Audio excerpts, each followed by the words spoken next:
Before the armed forces of the Philippines released videos of that incident in Ayungin Shoal, there was scant or very scarce information on the details surrounding that incident. Yeah. Okay, coming from both sides, even China and the Philippines, there was condemnation, but the statements from both sides did not provide any details. Is it correct to sense that there was some attempt, at least, to soften or to manage this incident from both the Philippine and the Chinese side? That's hard to say, right? Now, so what you saw was... Because normally, excuse me, go ahead, Mr. Powell, normally a simple water cannon incident and it's all over the news, okay? And you know, we provide them all the details. Right. It took some time for the Philippine side, at least, to release these images, which are, you know, quite... What you saw was China, as it has now grown used to doing, immediately put out information. I mean, in the minutes after the first incident, started to put out information about how it took control measures and against the illegal trespass. And it sounded very generic. But to me, it sounded very normal. Okay, right? normal. So this is what the China Coast Guard has now the habit of doing. It wants to be first out with the first information, giving their side of the story. And so that was really our first indication that something had happened. And what we then saw was, as you say, a longer delay than we're used to. In fact, in many cases, the original statement from Defense Secretary Gibo Chidoro was also very, general. There was a condemnation, but it did not provide any details. Yeah. Of the incident. I mean, I think it's fair to assume that there was a discussion in the government as to how they wanted to sort of frame all of what had just happened, because what had just happened, as everyone can see, it was really sort of a level above the other thing. I mean, there was a personal nature to the conflict that was happening out there. It goes beyond the picture of a water cannon hitting a ship. Right. Here you have a man standing with a hatchet threatening another man in a raft next to him. And this is very damaging to the reputation of the armed forces. Because these are uniformed personnel, the best of the Philippine armed forces. Well, I don't know if I agree with that.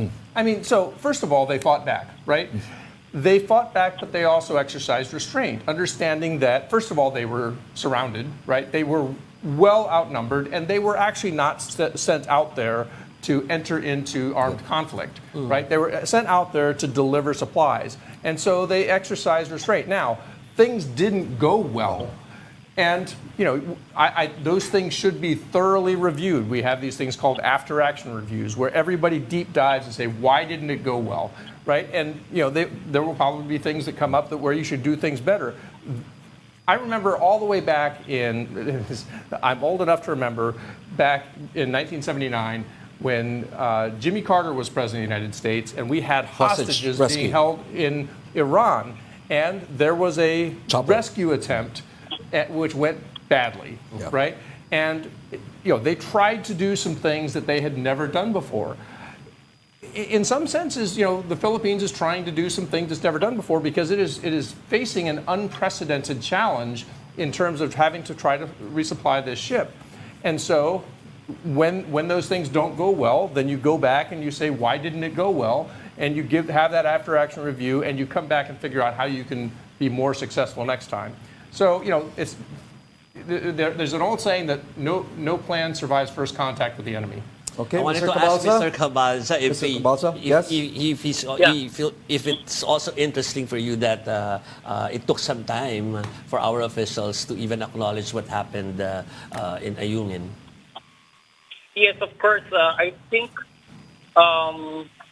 there's a different level of warfare right now. I think their cognitive warfare played also a major role in terms of how they would try to visualize what happened there. China gave their first narration about the incident.